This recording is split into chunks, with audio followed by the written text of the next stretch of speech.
আসসালামু আলাইকুম রহমতুল্লাহ।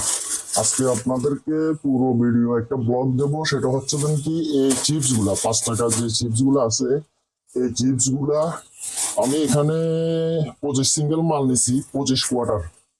এই মালটা আমি সেল করব আজকে। এই মালটা খুচরা পর্যায়ে সেল করতে কতক্ষণ সময় লাগে, এই 25 কোয়ার্টার মাল বিক্রি করে আমার কত টাকা প্রফিট হবে, সম্পূর্ণ ভিডিওটা দেখেন। এই মালগুলো আমার নিজে উৎপাদন করা মাল, আমি নিজে প্রোডাকশন করছি, নিজেই রিটেল দোকানে মালগুলো বিক্রি করব। তো আপনারা চাইলে এগুলো কিনেও বিক্রি করতে পারেন। আপনি যদি ঢাকার আশেপাশে হন, ঢাকা চক বাজারে এই ধরনের আইটেম অনেক পাওয়া যায়। ঢাকা চক বাজারে সততা চিপস এগুলো অনেক পাওয়া যায়, লটারি আইটেম, খেলনা আইটেম, এ ধরনের অনেক ধরনের চিপস পাওয়া যায়। তো ওইখান থেকে কিনে আপনি যদি পাইকারি কিনে বিক্রি করেন, তাও প্রতি কোয়ার্টারে 15 টাকা, 12, 14, 15 টাকা করে ইনকাম করতে পারবেন।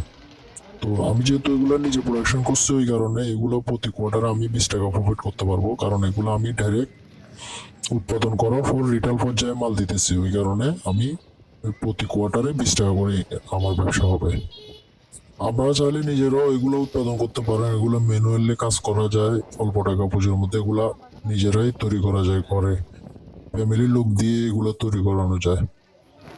তো আমরা মোটামুটি কিছু মাল বিক্রি করে ফেলছি, আপনারা তো দেখতেই পাচ্ছেন ভিডিওতে। যাদের অল্প পুঁজি আছে তারা চিন্তা করতেছেন যে অল্প টাকা দিয়ে কি করা যায়, কিছু একটা করব।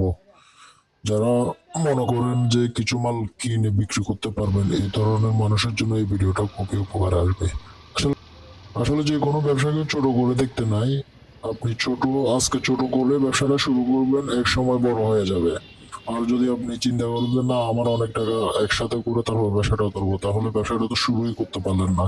আপনি যখন ছোট দিয়ে শুরু করবেন, তখন আস্তে আস্তে ব্যবসাটা বড় হয়ে যাবে, একসময় আপনি একটা ভালো পর্যায়ে চলে যেতে পারবেন। আর এভাবে করেও অন্তত আপনার ফ্যামিলি যদি 3-4 জন সদস্য থাকে, ফ্যামিলি একটা চালানো সম্ভব। এভাবে করেও আপনারা করতে পারেন। এগুলা তেমন বেশি পুঁজি লাগে না। আপনারা চাইলে আপনাদের মতো করে ইনভেস্ট করে আপনারা ব্যবসাটা করতে পারবেন। এখানে আপনি 20,000 টাকা দিয়ে ব্যবসা শুরু করতে পারবেন, এখানে আপনি 2 লক্ষ টাকা দিয়ে ব্যবসা করতে পারবেন। আপনি আপনার ইনভেস্ট অনুযায়ী, ধারণ ক্ষমতা অনুযায়ী আপনি যদি কাজ করেন, ইনশাল্লাহ এই ব্যবসা করে আপনি স্বাবলম্বী হতে পারেন। আপনি যদি প্রোডাক্ট নিজে তৈরি করেন, তাহলে এখানে ঘরের জন্য যে কড়াইগুলো আছে, আপনারা সবজি টবজি ভাজি করেন, এই ধরনের ছোট কড়াইতে অল্প অল্প করে বাজারে যে লোকাল সিপগুলো পাওয়া যায়, এগুলো এনে অল্প অল্প করে বেছে বেছে আপনারা ব্যবসা শুরু করতে পারেন। প্রতি চিপসের প্যাকেটের মধ্যে আপনি এখানে চক বাজারে বিভিন্ন ধরনের ছোট ছোট খেলনা আছে, এই খেলনাগুলা দিয়ে আপনারা যদি চিপস তৈরি করেন, তাহলে আপনারা মোটামুটি একটা ভালো মার্কেটে মাল বিক্রি করতে পারবেন। আর আপনার যদি ওইভাবে যদি আপনার হ্যাসিং মনে হয়, তাহলে আপনি মাল কিনে এখানে চট্টগ্রাম যারা আছেন তারা রিয়াজউদ্দিন বাজার বা সাকতা থেকে মাল কিনতে পারেন। আর ঢাকা যারা আছেন তারা চকবাজার থেকে মাল কিনতে পারেন। তো আমি এখানে 25 কোয়ার্টার মাল নিয়ে বের হয়েছিলাম। 25 কোয়ার্টার মাল বিক্রি করতে আমার 3 ঘন্টার মতো সময় লাগছে। এর পাশাপাশি আমার আরো প্রায় 8-9 সিঙ্গেল মাল অর্ডার ছিল, আলাদা অর্ডার ছিল, এগুলো আমি পরে এনে দিতে হবে। শুধু আপনাদেরকে দেখানোর উদ্দেশ্যে আমি আজকে এভাবে করে মালটা বিক্রি করা, যে আসলে এভাবে ব্যবসা করা যায়। আসসালামু আলাইকুম রহমতুল্লাহ।